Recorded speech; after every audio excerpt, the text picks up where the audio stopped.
Hi everyone, welcome to my channel. So simple. We're going to learn today how to make a high-waisted swimsuit bottom.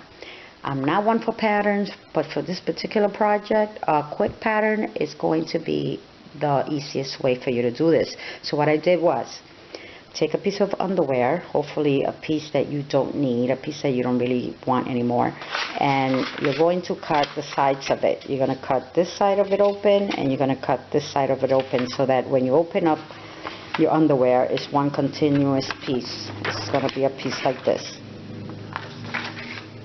Okay, you're going to take that, you're going to put it on top of paper, and you're going to trace it and cut it and make a pattern. So this is what this is. This is how we got to this point. The one thing you need to remember is that once you cut your pattern out, this is what it should look like. The back should be wider than the front. The sides should be a little wider. The back, this part here from the back should be wider than the top part. And over here where the hem goes, the back of it is also going to be a little bit more extended than the front. So it's going to look something like this. This is why I cut this little one out, so that I could give you an idea what your pattern should look like by the time you're done cutting it. Now you take your pattern and you're going to take a piece of fabric. This is leftover fabric that I had. You're going to fold it in half with the nice sides showing. You're going to fold that fabric in half. You're going to put your pattern on top of the fabric. You're going to pin it all around the fabric, and then you're going to cut out your two pieces using the pattern that you just made. The reason we're cutting two pieces out at the same time is, one, is easier and it keeps your pieces the same size, and number two, the second piece is going to be the lining. You could use any color, you know. I just decided to use this piece for both, for the bathing suit and the lining, because I had it as scrap. I had it available. Once you do that, then you pin your pattern to your fabric, cut around. That's what I've done already. Cut around your fabric. Once you cut your piece, pin. You're going to pin all around the edges of the fabric. Don't forget you're leaving a seam allowance. Let me give you a better example right here. You're going to pin like this, leaving your seam allowance, and then you're going to go to your machine and you're going to sew around the whole area from one end to the other. And because remember, it's really one piece of fabric, the one that we're sewing to it is really the lining. Please, please, please make sure that you're using fabric that could be used as a bathing suit, because if you use the wrong fabric, you will not be able to get in the water with it. So I'm going to go to the machine. I'm going to sew these two pieces together, and then I'll be back to show you the next step.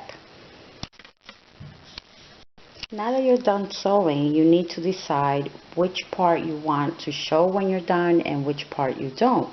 Since I'm using the same fabric for the lining, it doesn't matter which side I use. But this time for you guys, if you're using a different color lining, the lining part is going to be on the top. Now that you've sewed these together, okay, pretend this is your lining and this is your regular bathing suit. You're going to put it inside out like that, so that the lining part is going to be on the top for this next part. What you're going to do now is you're going to take these corners and join them. Join the corners together by pinning them together like that.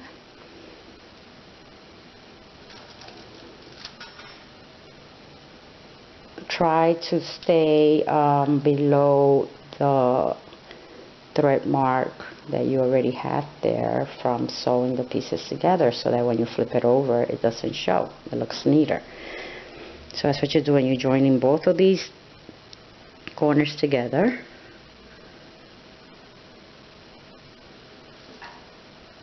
Once you do that, you're going to go to the machine again, and you're going to use your stretch stitch, and you're going to sew both of those sides together.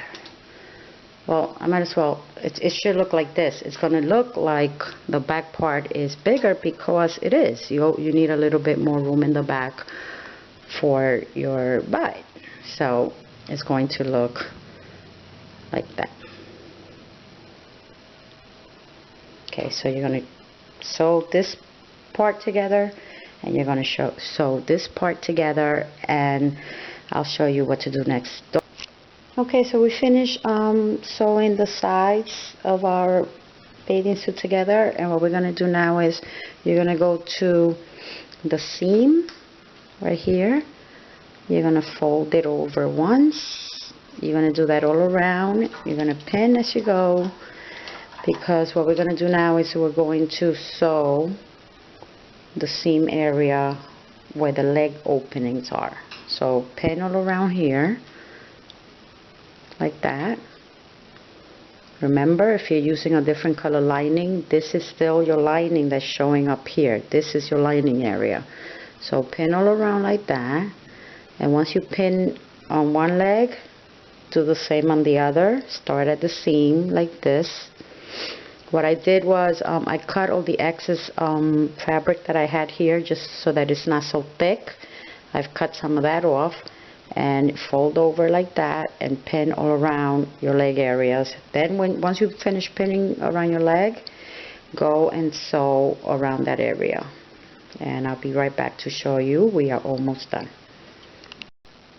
The next and final step that you have to do is you're going to take 3/4 of an inch non-roll elastic, and you're going to put it, actually go to the seams.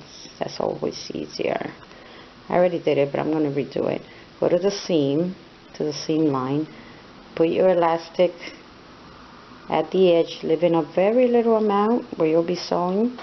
Fold it over,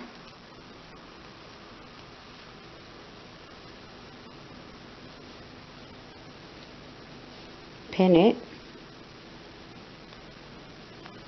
You don't have to roll the edges because you already have the thing from when you were sewing your lining. So pin that, go all around, make sure that you have the proper amount of space. The elastic is already in there. It's going to be flat so it could have a nice finish. And pin that all around, leave enough space, like about this much, because that's where you'll be sewing with the elastic already in there. If that's too difficult, then you could just make a casing, measure your elastic and make a casing for it, and then you could insert the elastic with a bobby pin when you're done. I'm just doing it like this because it's not a lot, it's a small amount. So do that all the way around until you get to the other end. When you get to the other end, you're going to take both pieces and you're going to put one on top of the other like this, and you're going to sew right here back and forth a couple of times so it's nice and sturdy.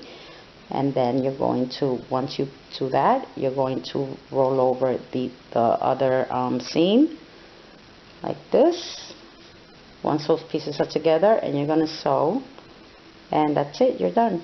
So go ahead and do that, and I'm going to do it to mine, and then I'll show you what it looks like done.